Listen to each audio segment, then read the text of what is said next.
Welcome to Real Stories and Confessions. In this week's video, I am going to be telling you the most diabolical family secrets that I've come across on the internet this past few days. Without wasting any time, let's dive right in it. The first story reads, my mother-in-law told me that she had a child in high school that she gave up for adoption, but forbade me from ever telling my husband or anyone else about this. I had not asked. She had freely volunteered this information to me and demanded that I never tell anyone. She is now a 74-year-old grandma who still refuses to tell anyone herself about her secrets. My husband is the only one of her children who has not found out yet because they are not an open or communicative kind of family. This infuriates me so much because she has placed the burden of the secret on my shoulders with such nonchalance and no care in the world. If I tell her secret, I worry that I'll be the one responsible for destroying her facade of a good family life. And if my husband ever finds out that I've known about this information for so long without telling him, it will destroy his trust in me. Hiding her secret has been eating me up inside, but I am screwed if I say anything. Well, sister, if I may just put my opinion in there, your loyalty is first to your husband before your husband's family members. So for the fact that you decided to obey your mother-in-law, in a way disobeying your husband and lying to him, keeping secrets away from him, I don't know if you can just hear how crazy that sounds. You literally should have told your husband immediately you heard about this. Because like I said, your loyalty lies with your husband first before your husband's family. So you are keeping quiet because you want to. Honestly, there's nothing infuriating. There's nothing weighing down on your shoulder. There's no burden. This is what you volunteered to take on. The same way you're claiming that your mother-in-law volunteered this information to you without asking with such nonchalance, the same way you also volunteered to carry this so-called burden. And how is it a burden when the other children know about it and it's only your husband who doesn't know about it?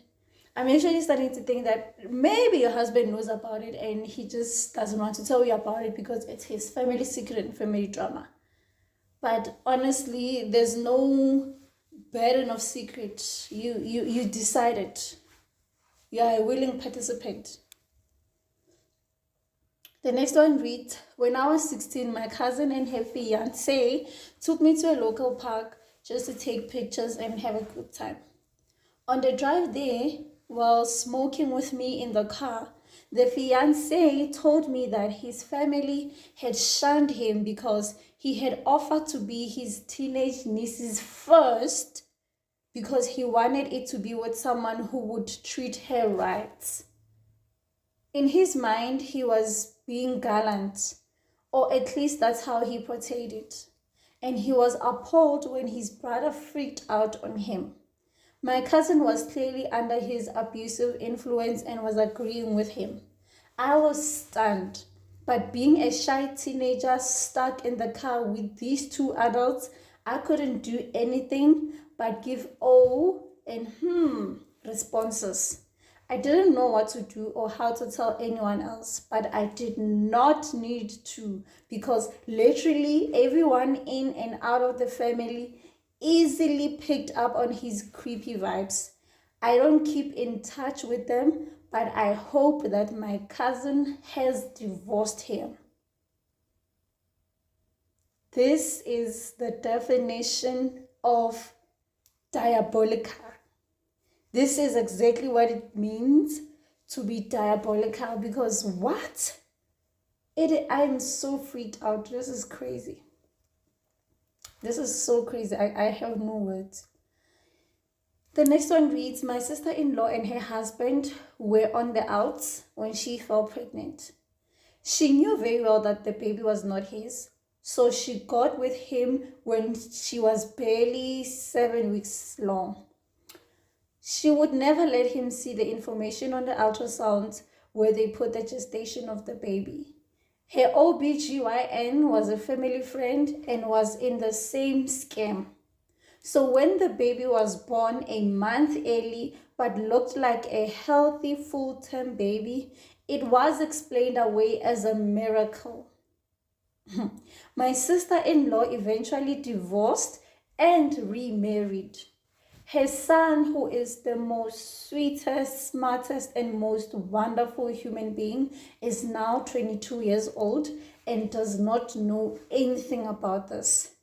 We will go to the grave with this because he has a good relationship with his supposed father, and none of us wants to break his precious heart.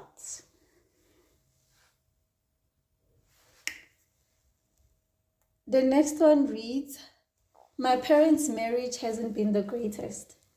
I guessed long ago that the love had died between them, but there seemed to be a solid partnership and they were always a united front when it came to big family or parenting decisions.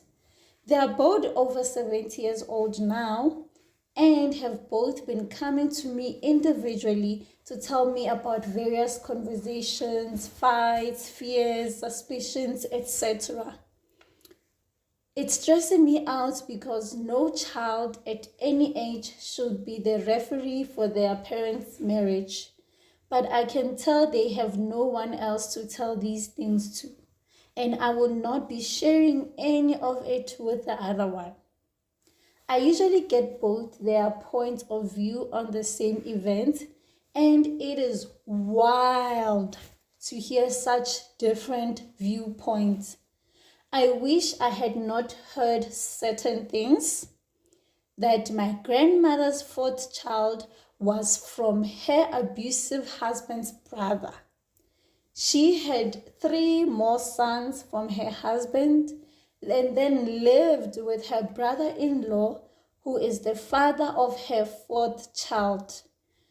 This happened after her husband had died of a drug overdose. Wow. The next one reads, my dad recently admitted that he wasn't sure if I was biologically his child until he saw a picture of his father's grandmother and it showed that her and I looked alike. He also told me that my mother had had 2 abortions, one before my older brother was born, and that was before they were married, and the second one after I was born, which was after their marriage. So my mom will never know that I know about them or that she had multiple affairs during her marriage to my father.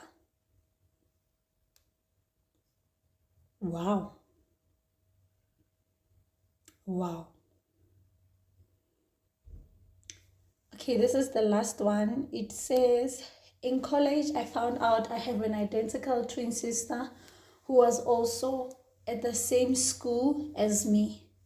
I had not put it together when we had the same classes, and at some point she had hinted that we had the same biological parents by drawing a sperm on her notebook and reenacting an egg cracking with a plastic Easter egg. I found out who she was because she told classmates about it. I used to have a huge crush on her, which I am still embarrassed about till this day, because I didn't know all this time that this is my identical twin sister who was born slightly earlier than I was and was put up for adoption shortly after I was born. In her childhood years, her adoptive family moved from the States to the UK and then back again while she was in high school. We grew up completely separately, but we happened to choose the same college, the same academic program, which was media and communications, and we both preferred the same type of university, including housing. We hung out a couple of times that semester, and from the personality similarities we shared, I thought she was the British version of me. Once I learned of our family secret, things started to make sense. Like her authoritative tone towards me before class, she would tell me to turn off my Bluetooth and say it's because I said so. This came from my mom, who thinks she's right all the time. Also, her sharing intimate secrets with classmates who shouldn't know definitely reminds me of my mom, who will randomly start in-depth conversations with people at the grocery store or start oversharing with people who only need to know surface level information. There are other similarities to me, such as that we both are interested in music and had piano lessons as kids. Also, that we both identified as queer. Meeting yet again that semester in a counseling group for queer students. However, the more I thought about this whole situation, I realized that my twin is more like my mom than me, which scares me a little bit. However, I am glad I didn't know her growing up, although my mom knew who she was all along. She was even at a couple of family parties in the early 2010s, but I didn't notice her enough to be able to put this together on my own. I still can't believe I didn't know this for the first 21 years of my life, but honestly, I wish I didn't know. Dear Anonymous, I actually have a question for you. What do you mean you have an identical twin sister, but then you couldn't put it together? I don't think you guys are identical. And if you are twins, I don't know. It's very crazy. It's very crazy. It's diabolical. What makes it even crazier is that your mom, she knew where she was all along. And if you are twins, then why would she give one of them up for adoption? I mean, where was your father in all of this? There's a lot. I need answers. I need answers, and I'm sure that most of us need answers. So we can just continue the discussion in the comment section, and I will catch you in my next video. Bye.